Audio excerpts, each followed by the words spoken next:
11 मार्च 1689चा तो काळा दिवस. त्या औरंग्याने वळू तुळापूर येथे संभाजीराजांना हाल हाल करून ठार मारलं. आधी त्या औरंग्याने शंभूराजाचे डोळे काढले होते.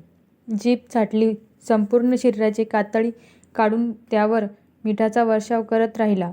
त्यानंतर त्यानं राजाचा एक एक अवयव वेगळा करून औरंग्याच्या आज्ञेवर त्याचा तो तुकडे केलेला देह इंद्रायणी भीमेच्या काठी टाकून देण्यात आला.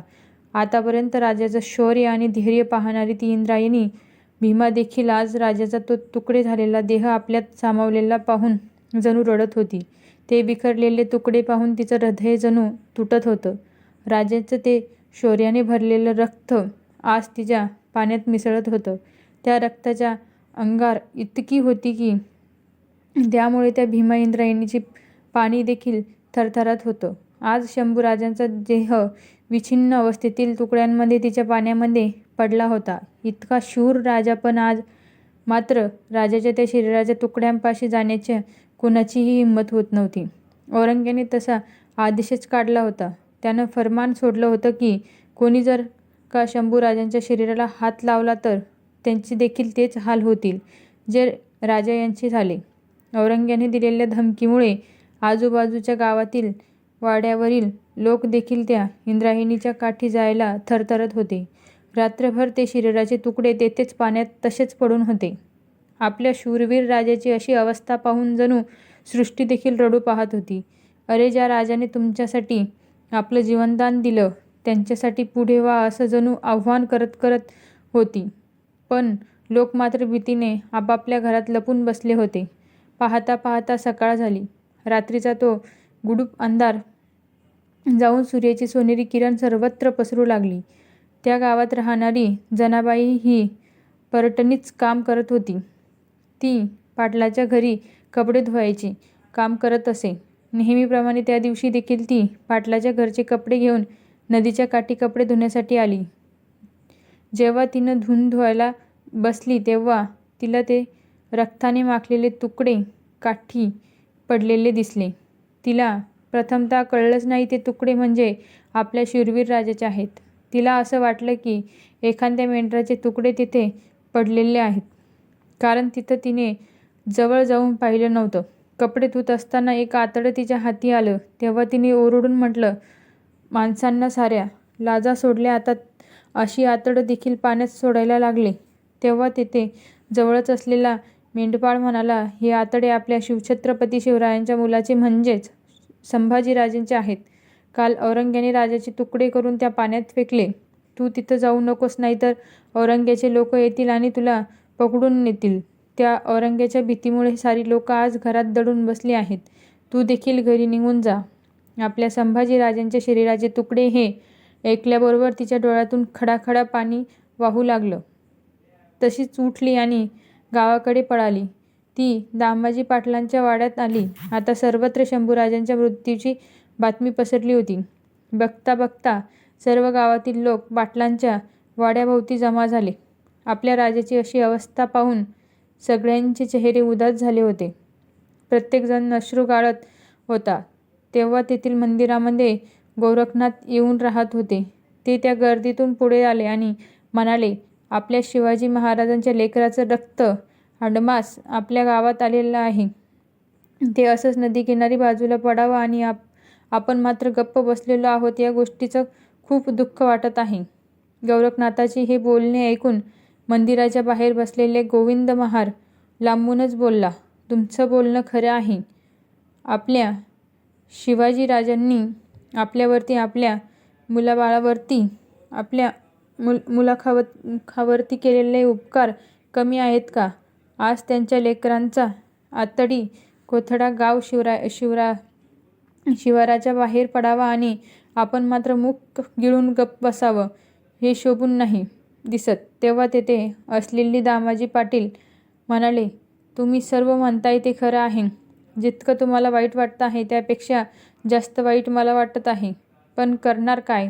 गावाच्या सभोवताली 4-5 लाख मुघल सैनिकांचे तळ पडलेलं आहे.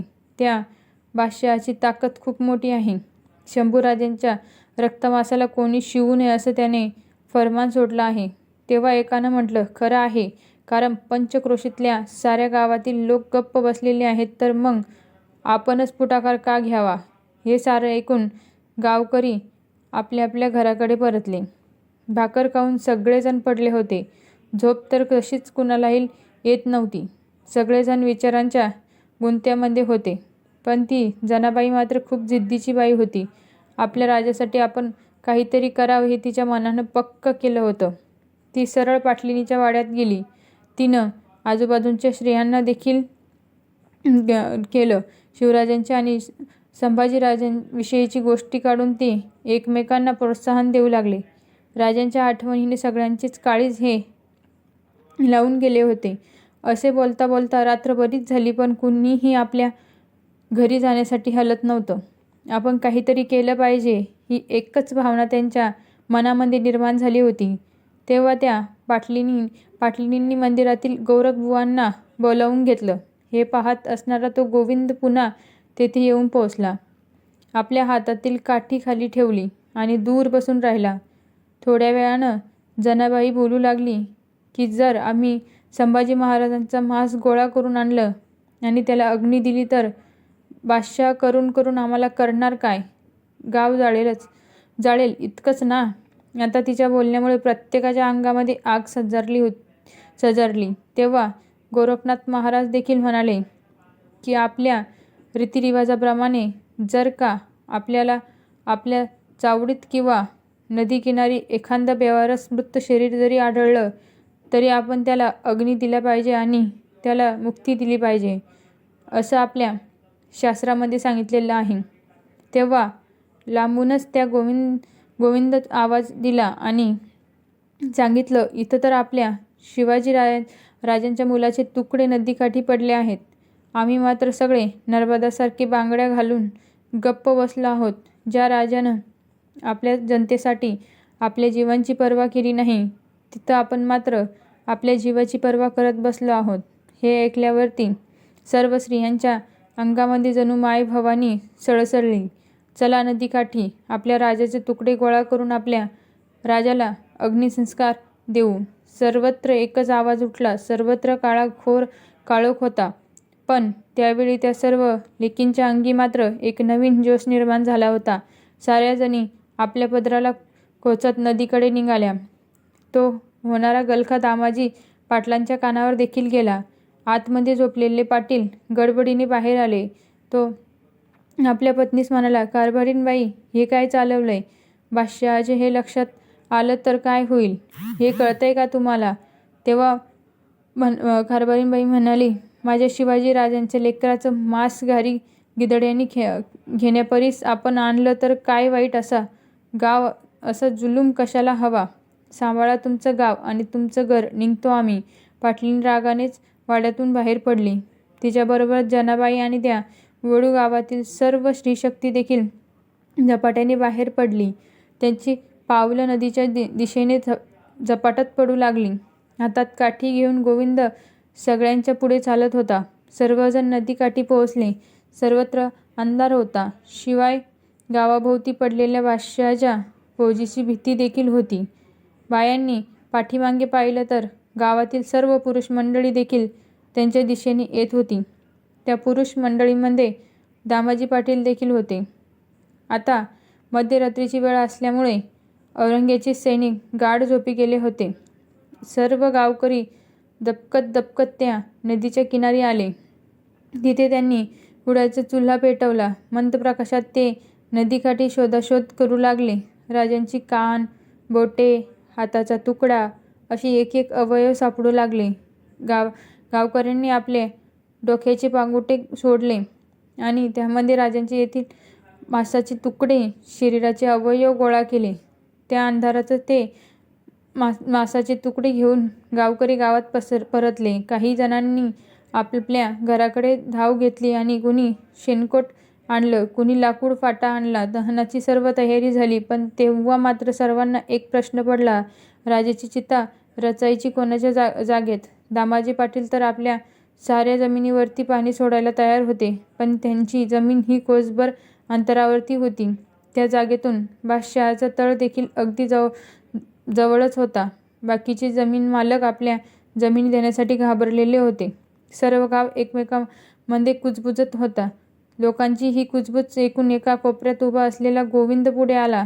गाव शिवाराजवळच्या आपल्या जमिनीकडे त्याने बोट केलं आणि म्हणाला, ही आम्हा महाराजांची वतीने जमीन आहे. येथे आमच्या जमिनीत अग्नी द्या. शंभूराजांना समाजापुढे जाऊन बादशहाच्या लोकांचं संकट आलं तर आम्ही कुठेही निघून जाऊ. आम्हा गरिबांच्या ताटात घुगऱ्या खाणारा राजा आहे आपला शंभूराजा, हे आम्ही विसरू शकत नाही. मग तिथे त्या गोविंदाच्या जागेमध्ये सरण रचलं गेलं. बादशहाची फौज खबर मिळाली तर गावात येऊ शकत होती, म्हणून दामाजी पाटलांनी गावातील तरण्या ताट्या पोरांना तेथे उभे राहून लक्ष ठेवायला सांगितलं. अचानक वैरी जर का आक्रमण करायला आले तर त्यांना वेशीच्या बाहेर चढवा. गोफणीतल्या दगडांना प्राण गेले तरी चालतील, पण अग्निसंस्कारामध्ये अडथळा येता कामा नये, असं फर्मान दिलं. गोरखनाथ बुवांनी बेलपत्र आणि तुळशीपत्र वाहिली. शंभूराजाच्या चिंतेला अग्नी दिल्या गेला. आग धडाधडा पेटू लागली.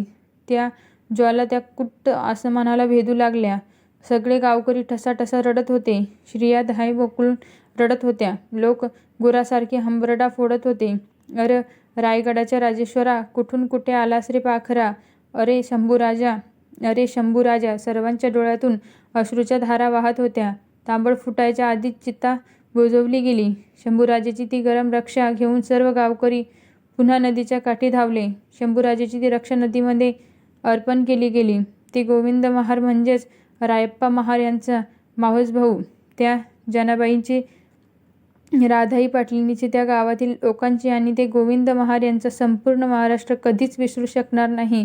तो मारणार औरंग्या फक्त मेला, पण आपले शंभूराजे मात्र अमर झाले. जय भवानी, जय शिवाजी, जय शंभूराजे.